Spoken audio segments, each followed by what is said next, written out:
Hello students, welcome back to study with Deep YouTube channel. आज का ये वीडियो डीएवी क्लास 8 स्टूडेंट्स के लिए बहुत ही ज़्यादा इंपॉर्टेंट होने वाला है, क्योंकि आज की इस वीडियो में मैं आप लोगों को डीएवी क्लास 8 सोशल साइंस का जो पेपर हुआ 2022 स्टूडेंट्स के लिए उसका सॉल्यूशन देने वाला हूँ। इस वीडियो को आप लोग लास्ट तक देखिएगा, आप लोगों को समझ में आ जाएगा कि आपका कितना मार्क्स आने वाला है, क्योंकि हम लोग जो डिस्कस करेंगे वो बिल्कुल सही आंसर को डिस्कस करेंगे। तो चलिए शुरू करते हैं।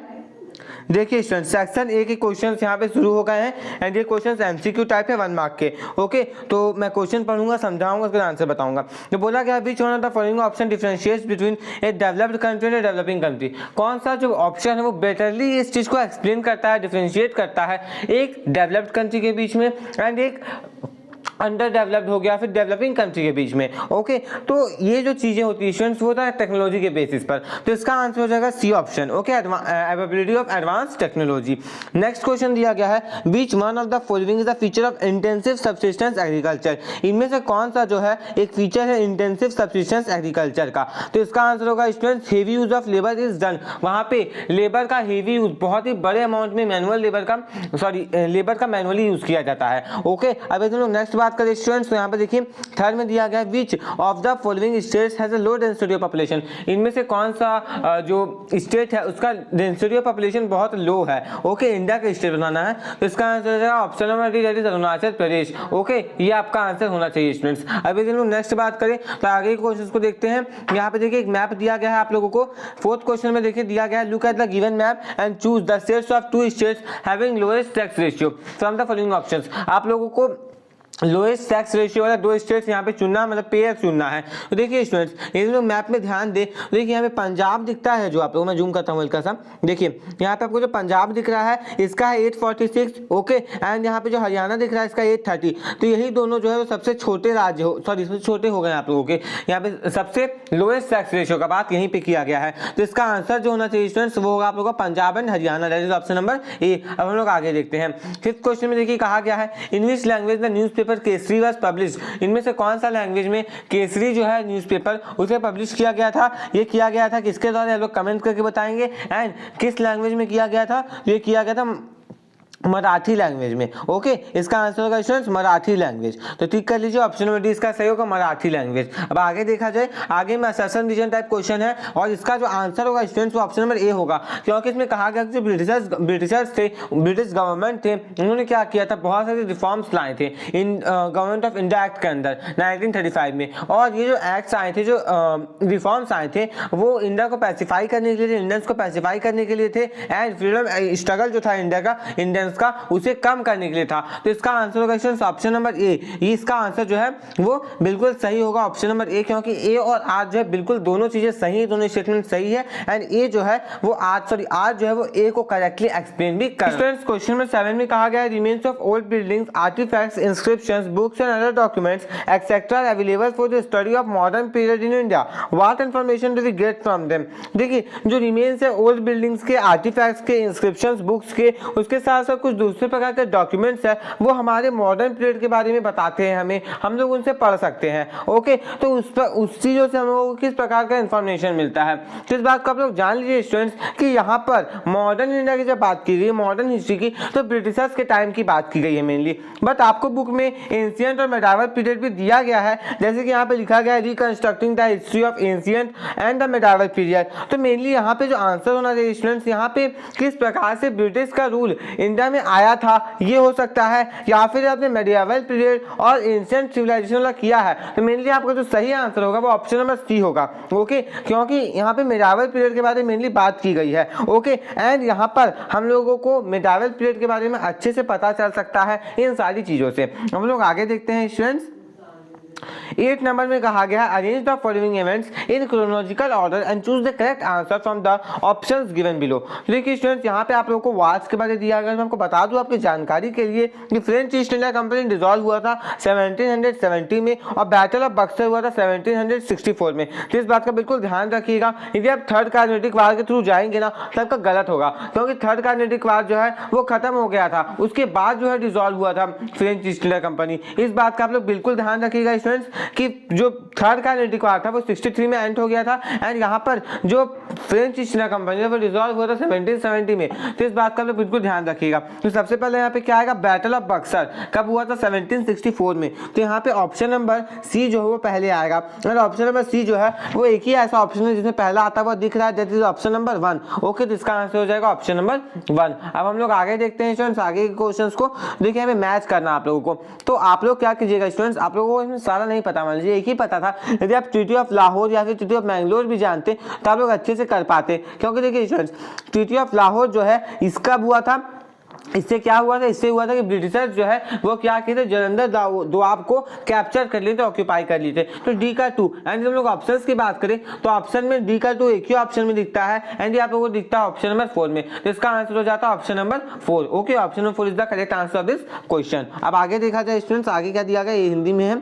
अब देखिए क्वेश्चन 10 में कहा गया, Bar Manik and Tirot Singh lead the revolt of which of the following tribes. आपको कुछ ट्राइब्स के नाम दिए गए जिसमें आप लोगों को ये बताना है कि बार मणिक और टेरर सिंह जो किसके लीडर थे, किस ट्राइबल ग्रुप के लीडर थे। तो आपका इसका आंसर होना चाहिए स्टूडेंट्स ऑप्शन नंबर सी, खर्शिश। अब हम लोग आगे देखते हैं। देखिए 11 क्वेश्चन में कहा गया, which of the following statements are correct regarding the Indian independence.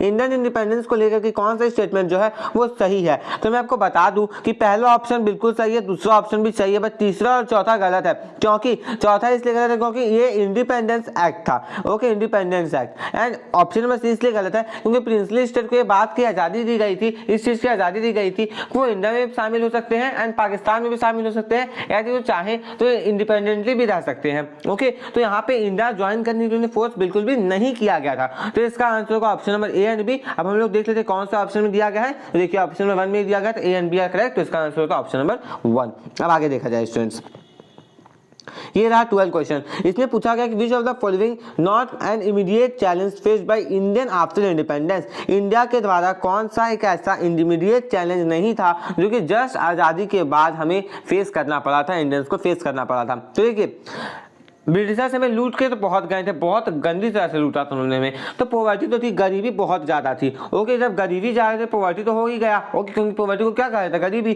तो गरीबी तो थी, तो ये ऑप्शन नहीं हो सकता है। ओके, उसके बाद मिलियन ऑफ रिफ्यूजीज, तो रिफ्यूजीज तो थे ही इंडिया में। उसके बाद एम्प्टी कॉफर्स, ये भी था। ओके, ये चैप्टर 15 से क्वेश्चन आपको दिया गया है, आप लोग जाकर देख सकते हैं। चैलेंजेस टू इंडियन डेमोक्रेसी, वो टॉपिक में आप लोगों को मिलेगा कि टेररिज्म का कोई भी जिक्र नहीं किया गया है, यानी इसका जो आंसर होगा स्टूडेंट्स वो होगा option number D, terrorism. Okay, आगे देखा जाए स्टूडेंट्स 13 क्वेश्चन को, which constitutional body among the following recognizes political parties as national party and state party in India. इसका आंसर होगा students election commission, sorry election commission.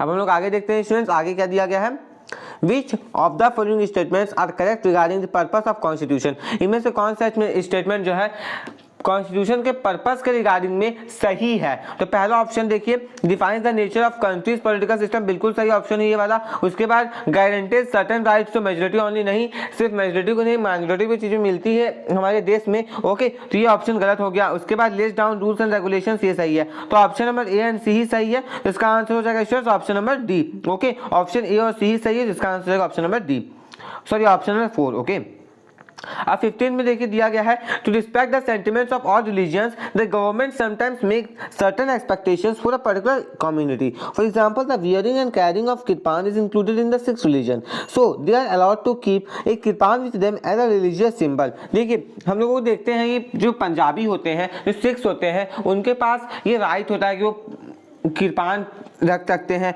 उसके साथ साथ जो पगड़ी वो लोग पहन सकते हैं। ओके, तो ये इंपॉर्टेंट चीज़ हो जाता है सिख रिलीजन के लिए। तो ये क्या दिखाता है, ये दिखाता है कि इंडिया जो हमारा भारत देश है इसमें सारे रिलीजन्स को इक्वलिटी दी जाती है। ऐसा नहीं कि आप पंजाबी तो भी आप लोग नहीं पहन सकते हैं, सभी पहन सकते हैं। ओके, जो पंजाबी है उन्हीं को ये राइट है, जो सिख्स है उन्हीं ये राइट दी गई है। तो यहाँ पे आपका जो सही आंसर होगा स्टूडेंट्स वो होगा ऑप्शन नंबर बी, सेक्युलरिज्म, क्योंकि यहाँ पे धर्म के नाम पर बिल्कुल भी डिस्क्रिमिनेशन हमारे देश, प्यारे भारत देश में नहीं किया जाता है। आगे क्वेश्चन को देखते हैं स्टूडेंट्स, आगे क्वेश्चन को क्या दिया गया है।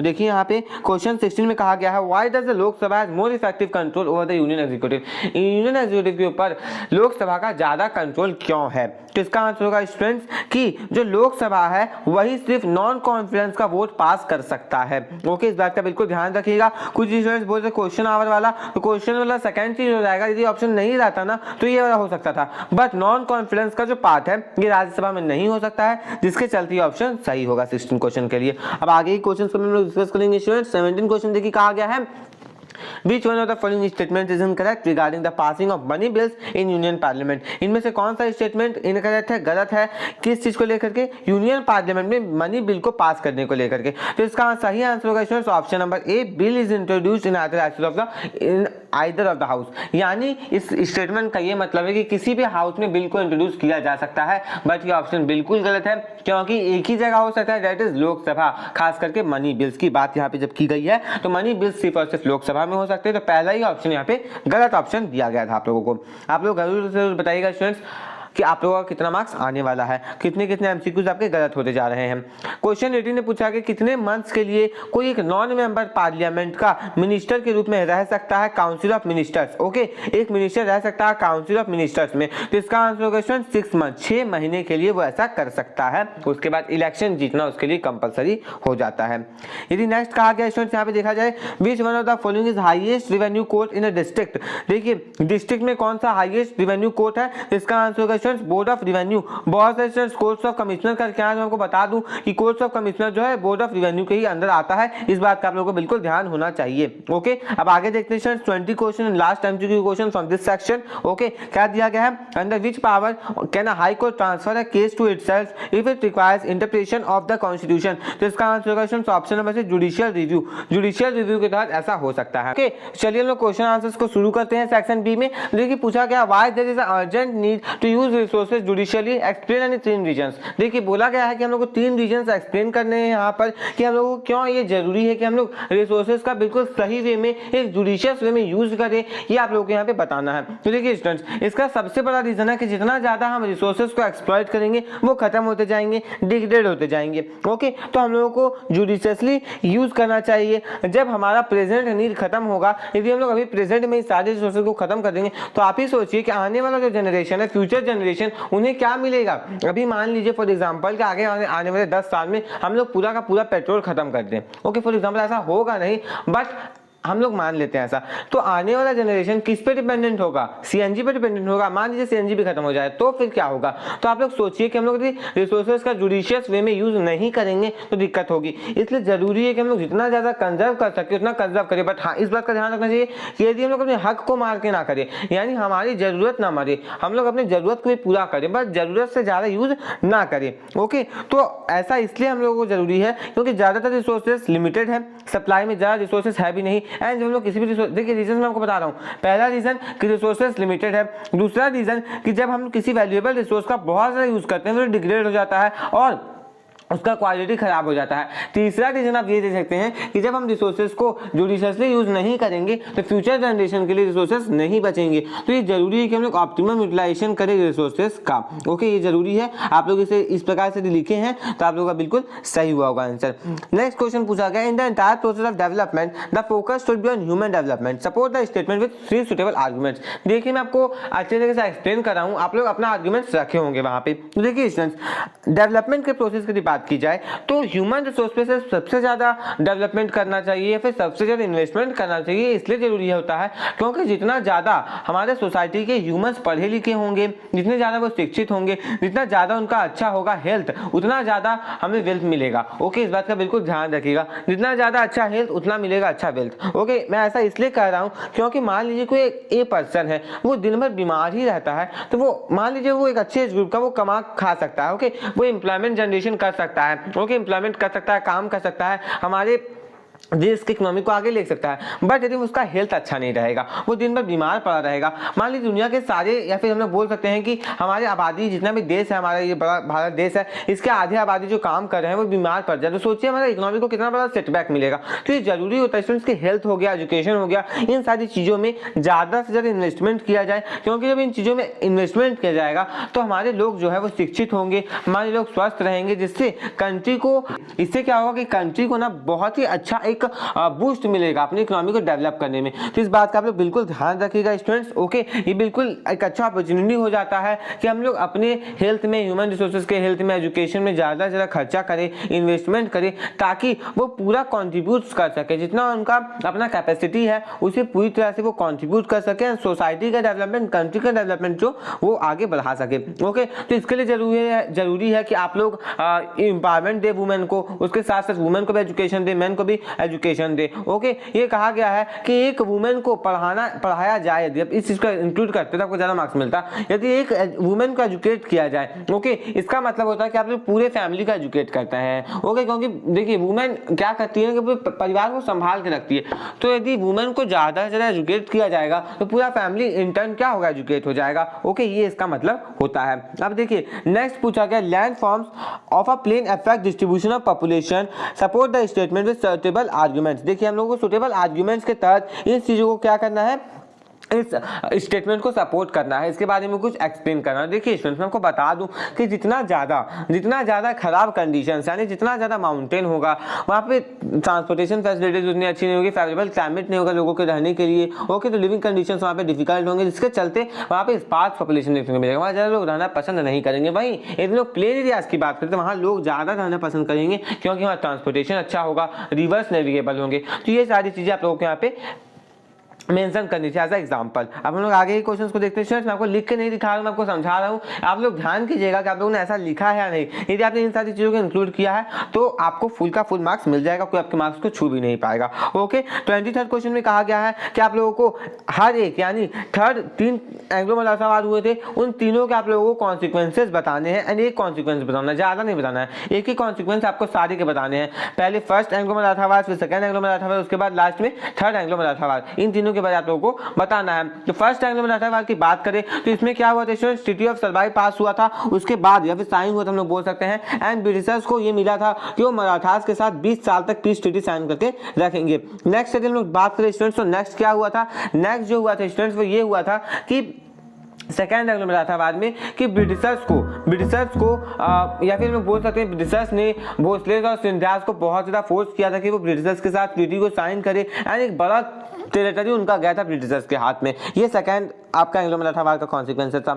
थर्ड के दिन लोग बात करें स्टूडेंट, तो थर्ड में क्या हुआ था ना कि ब्रिटिशर्स बहुत से यूज लगते हैं गुरखास से नॉर्थ में, ओके, और बर्मीज से नॉर्थ ईस्ट में, और इसके साथ क्या होता है कि ब्रिटिशर्स को ट्रीटी साइन करना पड़ता है। यहाँ पर मराठा पावर का एंड होता है, मराठा पावर यहाँ पूरी तरह से ध्वस्त हो जाता है, खत्म हो जाता है। ओके, ये 3 कॉन्सिक्वेंसेज हो गए एंग्लो मराठावाद के। अब एक एक कॉन्सिक्वेंसेज बताना है, third Anglo second Anglo Mysore war, third Anglo Mysore war and fourth Anglo Mysore war. तो सेकंड एंग्लो मैसूरवाद में क्या हुआ था स्टूडेंट, सेकंड एंग्लो मैसूरवाद जो हुआ था इसमें हैदर अली की मौत हो जाती है, उनका जो बेटा था टीपू सुल्तान वो युद्ध को कंटिन्यू करके रखता है, एंड दोनों पार्टीज यानी ब्रिटिशर्स और टीपू सुल्तान इस चीज को मानते हैं, इस नतीजे में पहुंचते हैं कि दोनों एक दूसरे के कन्क्वेस्ट टेरिटरीज को रिस्टोर कर देंगे, छोड़ देंगे। उसके साथ साथ जो प्रिजनर्स यानी जो जेल में बंद किए गए लोग हैं उन्हें फ्री कर दिया जाएगा, जो आदमी जेल में बंद कर दिए गए उन्हें फ्री कर दिया जाएगा। ओके, 24 क्वेश्चन में कहा गया why are the restrictions imposed on our fundamental rights. अच्छा सॉरी यहाँ पे आप लोगों को थर्ड का भी बताना है, सारी का बताना है। तो थर्ड में क्या हुआ स्टूडेंट्स,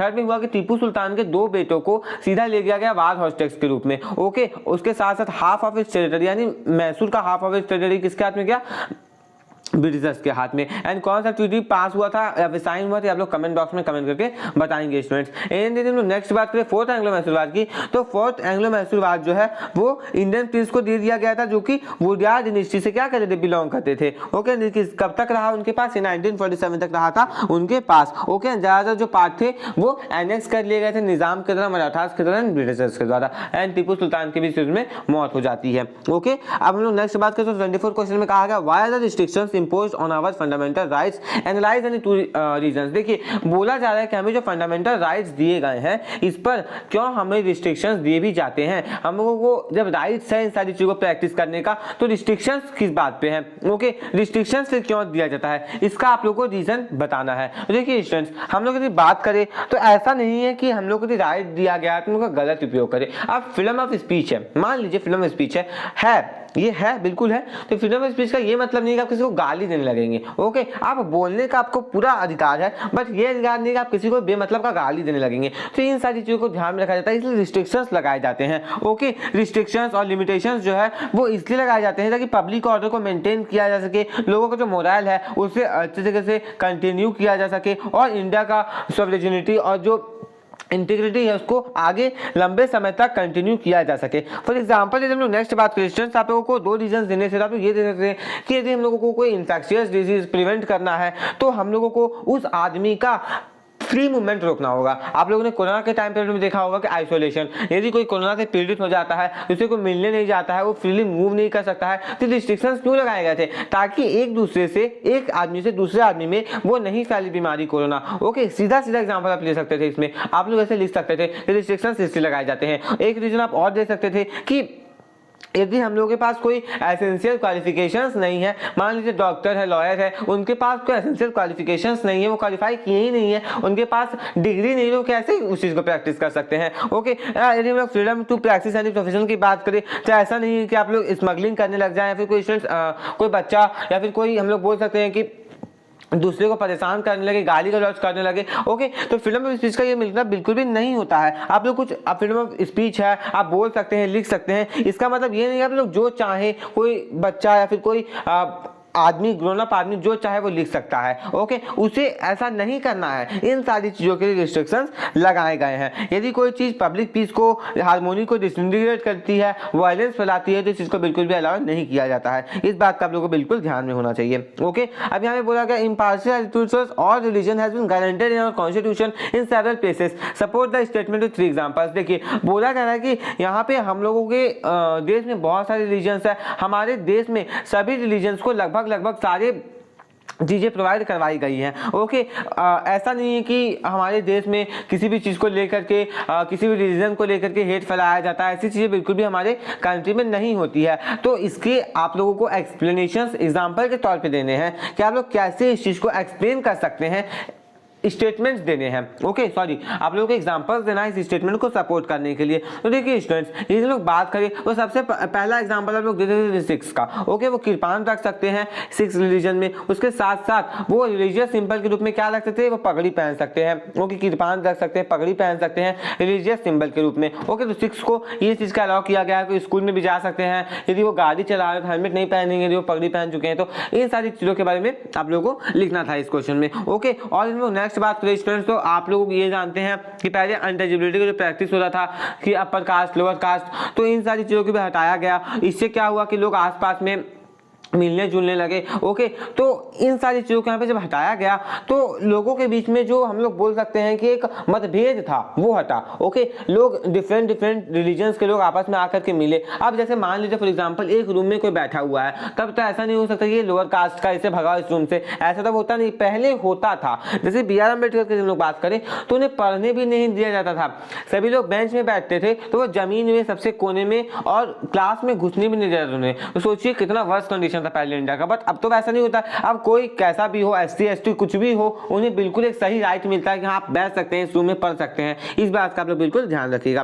क्वेश्चन 25 की बात करें तो आप लोगों को सुप्रीम कोर्ट के 3 यहाँ पे पावर बताने थे। किस चैप्टर से क्वेश्चन दिया गया? क्वेश्चन आप लोगों को दिया गया स्टूडेंट्स चैप्टर नंबर 19 से, सॉरी चैप्टर नंबर 20 से, जुडिशियरी वाला चैप्टर से। तो आप लोगों को 3 फंक्शंस हैं बताने सुप्रीम कोर्ट के। मैंने आपको बताया था स्ट्रेटेजी वाले वीडियो में, इंपॉर्टेंट क्वेश्चंस वाले वीडियोस में, कि आप लोगों को अच्छे से करके जाना है। तो आप लोग ऐसे लिख दिए हैं कि हाँ अपीलेट जुरिसडिक्शन, ओरिजिनल जुरिसडिक्शन गलत हो जाएगा। आप लोगों को इसे एक्सप्लेन करना था कि क्या क्या होता है। ओके, मैं पे एक्सप्लेन करके नहीं बता रहा हूँ स्टूडेंट्स, आप लोग बुक में देख सकते हैं, आपके बुक में दिया गया है। स्टूडेंट्स देखिए, अब सोर्स बेस्ड क्वेश्चंस को हम लोग नेक्स्ट पार्ट में डिस्कस करेंगे। नेक्स्ट पार्ट का लिंक आपको डिस्क्रिप्शन पे दे दिया जाएगा, तो आप लोग नेक्स्ट पार्ट को भी देख लीजिएगा। आज हम लोग इस क्वेश्चन में, इस वीडियो में क्वेश्चन 25 तक डिस्कस कर चुके हैं। आगे के वीडियो में हम लोग क्वेश्चन नंबर 26 से डिस्कस करेंगे। ओके, नेक्स्ट पार्ट का लिंक आपको जल्द से जल्द मिल जाएगा नीचे डिस्क्रिप्शन पे, तो आप लोग आगे के पार्ट को भी जरूर देख लीजिएगा, आपको बहुत ज्यादा फायदा होगा। ओके स्टूडेंट्स, यदि आपको ये वीडियो अच्छा लगा तो इस वीडियो को लाइक कर दीजिए, एंड यदि आप इस चैनल पे नए हैं, चैनल को सब्सक्राइब करके बेल आइकन को प्रेस करके और प्रेस कर लीजिए, क्योंकि मैं आपके लिए ऐसे एजुकेशनल कंटेंट ला रहता हूँ। मिलते हैं नेक्स्ट वीडियो में। Thanks for watching.